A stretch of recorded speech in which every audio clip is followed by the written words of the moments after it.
Hi friends, నమస్తే. నేను మీ PJ.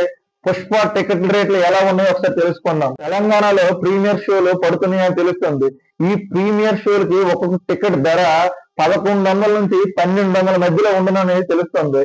అలాగే మార్నింగ్ షోస్ విషయానికి వస్తే మల్టీప్లెక్స్ స్క్రీన్ లో 550 రూపాయలు, సింగిల్ స్క్రీన్ థియేటర్ లో 330 రూపాయలు ధరలు పెంచుకోమని ప్రభుత్వం నుంచి ఆర్డర్లు అయితే వచ్చాయి. ఏపీ ప్రభుత్వం నుంచి ఇంకా ధరలు ఎలా నిర్ణయించారో ఇంకా బయటికి అయితే రాలేదు.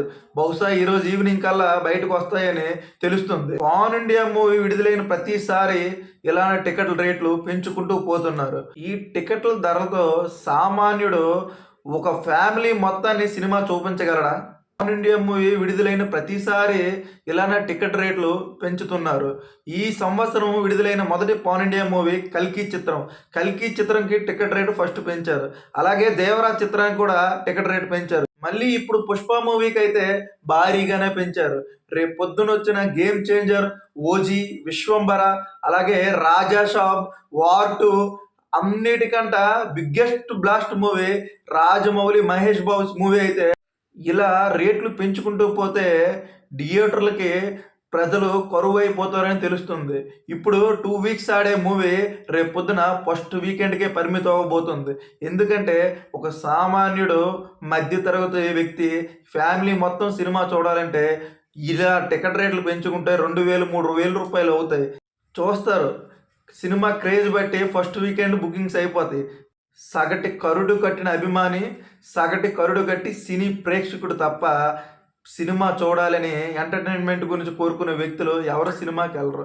ఎందుకంటే ఓటీటీ వచ్చినంత వరకు ఈ రేట్ల విషయంలో ఇలా ఉంటే అప్పుడు వరకు అలాగే ఉంటారు. లేదా వేరే మార్గాలు ఉన్నాయి. మీరు ఇలా టికెట్ రేట్లు పెంచుకుంటూ పోతే ఈ ఐబొమ్మ, తమిళ మూవీ ర్యాకర్స్, మూవీ రూల్స్ ఇలా చాలా ప్లాట్ఫామ్స్నే ఉన్నాయి. అభిమానులు అయితే 500 కాదు, 1000 కాదు, 2000 రూపాయలైనా చూస్తారు. ఎందుకంటే అతని పైన ఉన్న అభిమానం. ఇలా రేట్లు పెంచుకుంటూ పోతే నిర్మాత సేఫ్ అయిపోతున్నాడు, డిస్ట్రిబ్యూటర్ సేఫ్ అయిపోతున్నాడు. ఇక్కడ ఎవడ లాస్ అవుతున్నాడంటే ప్రేక్షకుడు, ఎగ్జిబ్యూటర్. రేపు పొద్దున ఎవరి అభిమానుల సినిమాకి వాళ్ళే వెళ్తారు. మిగతా అభిమానులు అందరూ వస్తే కదా నిర్మాతకి సేఫ్ అవుతాడు. 4 వీక్స్ ఆడే ఒక మూవీ 1 వీక్, 2 వీక్లోటే మొత్తం అందరూ చూసేస్తున్నారు. ఇంకా వాడికి థియేటర్ వాడికి ఏటి లాభం? ఎందువల్ల టికెట్ రేట్లు పెంచుతున్నారంటే సినిమా యొక్క నిర్మాణ వ్యయం పెరిగిపోయింది అంటున్నారు. ఉదాహరణకు బాహుబలి సినిమా మొదటి పార్ట్ 180 కోట్ల బడ్జెట్తో చాలా అందంగా తీశారు. ఆ గ్రాఫిక్స్ చూస్తుంటే 300 కోట్లు మూవీలా అనిపిస్తుంది. ఇప్పుడు ఇప్పుడు 400 కోట్ల మూవీ కూడా ఆ 100 కోట్ల బడ్జెట్ మూవీలాగా మనకు అనిపిస్తుంది. ఎందుకంటే హీరోస్, డైరెక్టర్కే సగం బడ్జెట్ వెళ్ళిపోతుంది. ఇంకా సినిమా బడ్జెట్ ఇంకా పెరగకపోతే ఏమవుతుంది? ఇలానే టికెట్ రేట్లు పెంచుకుంటే చిన్న సినిమాకి థియేటర్లు ఎవడో వెళ్ళడు. ఒక పెద్ద సినిమా వస్తుందని 1000 రూపాయలు అలా దాచుకుంటాడు. ఇంకా చిన్న సినిమాకి ఎవడు థియేటర్కి వెళ్ళడు. కరోనా తర్వాత ప్రేక్షకులు ఆలోచన మారిపోయింది. ఎనీ లాంగ్వేజ్ చెక్ చేసుకున్న అందరూ ఓటీటీ పెరిగిపోయింది కాబట్టి ఓటీటీ మూవీస్కి పరిమితం అవుతున్నారు. కానీ తెలుగు ప్రేక్షకులు వేరు. రిలీజ్ సినిమాలు కూడా 10 కోట్లు తెచ్చిపెడుతున్నాయి అంటే ఒక సినిమాల పట్ల తెలుగు ప్రేక్షకులకి ఏ విధంగా ఆదరణ ఉందో మీరే తెలుసుకోవాలి. నేనేదో పుష్ప మూవీ గురించి అయితే చెప్పట్లేదు. ప్రతి పాన్ ఇండియా మూవీ వచ్చినసారి ప్రతిసారి ఇలాగనే పెంచుతున్నారు.